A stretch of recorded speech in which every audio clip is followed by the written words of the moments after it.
Welcome to our first lesson on the character of Mr. Birling in An Inspector Calls. In total, we will be looking at 3 characteristics of Mr. Birling's character, and today we are focusing on the first, his foolishness. Complete all character lessons in An Inspector Calls to earn a badge at the end.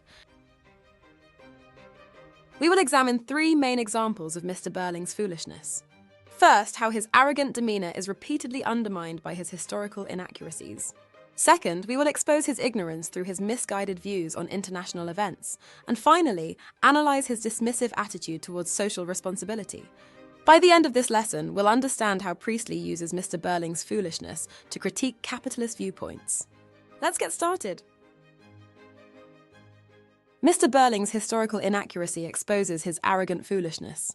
In Act 1, Mr. Birling confidently declares, "The Titanic. She sails next week. 46,800 tons, New York in 5 days, and every luxury, and unsinkable, absolutely unsinkable." The audience, knowing that the Titanic tragically sinks shortly after the play's events in April 1912, immediately recognized the irony in his words. The stark contrast between the tragic historical event and Mr. Birling's triumphant praise of the ship's luxuries highlights his inaccuracy and foolishness. This is reinforced by his use of repetition and the absolute superlative, unsinkable, absolutely unsinkable, which pushes his foolishness to the extreme. This gap between his overconfident assertions and the audience's knowledge of the truth makes Mr. Birling appear arrogant and out of touch, setting him up as a foolish character early in the play. Secondly, Mr. Birling's historical inaccuracy is further seen through his reference to international historical tragedies. In Act 1, Mr. Birling says, "Just because the Kaiser makes a speech or two, or a few German officers have too much to drink and begin talking nonsense, you'll hear some people say that war's inevitable." Mr. Birling's statement shows his ignorance about the seriousness of international conflicts. By reducing significant political events to trivial actions like a few German officers have too much to drink, Mr. Birling dismisses the genuine threats that lead to catastrophic events like World War II. This reveals his foolishness and lack of understanding. Priestley uses this to highlight how ignorance and inaction can lead to severe consequences.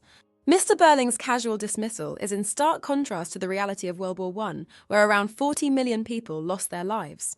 Through Mr. Birling's foolish comments about international matters, Priestley criticizes those who, through ignorance or arrogance, fail to acknowledge or prevent impending dangers, emphasizing the tragic outcomes of such attitudes. Finally, Mr. Birling's foolishness is exposed in relation to his capitalist views.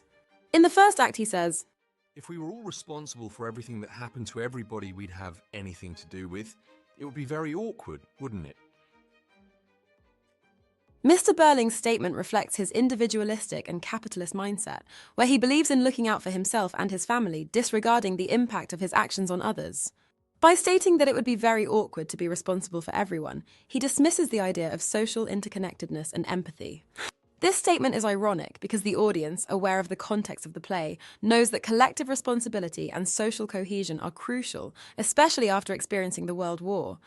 There is also dramatic irony in Mr. Birling's words because the audience understands that his refusal to accept responsibility is exactly what Priestley critiques.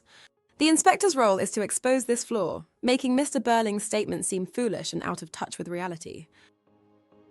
And that brings us to the end of today's lesson. We explored the character of Mr. Birling from An Inspector Calls, focusing on his foolishness. We examined how his arrogant demeanour is repeatedly undermined by his historical inaccuracies, such as his misplaced confidence in the Titanic's unsinkability. We also exposed his ignorance through his dismissive views on international events, highlighting his failure to grasp the seriousness of impending conflicts. Finally, we analysed his dismissive attitude towards social responsibility, revealing how his capitalist viewpoints are portrayed as not just foolish, but dangerously ignorant. Through these examples, we saw how Priestley uses Mr. Birling's character to critique capitalist ideologies and emphasise the importance of awareness and responsibility. Remember to keep revising this lesson and see you next time. Watch the rest of the GCSE English Literature course at Sophos Education.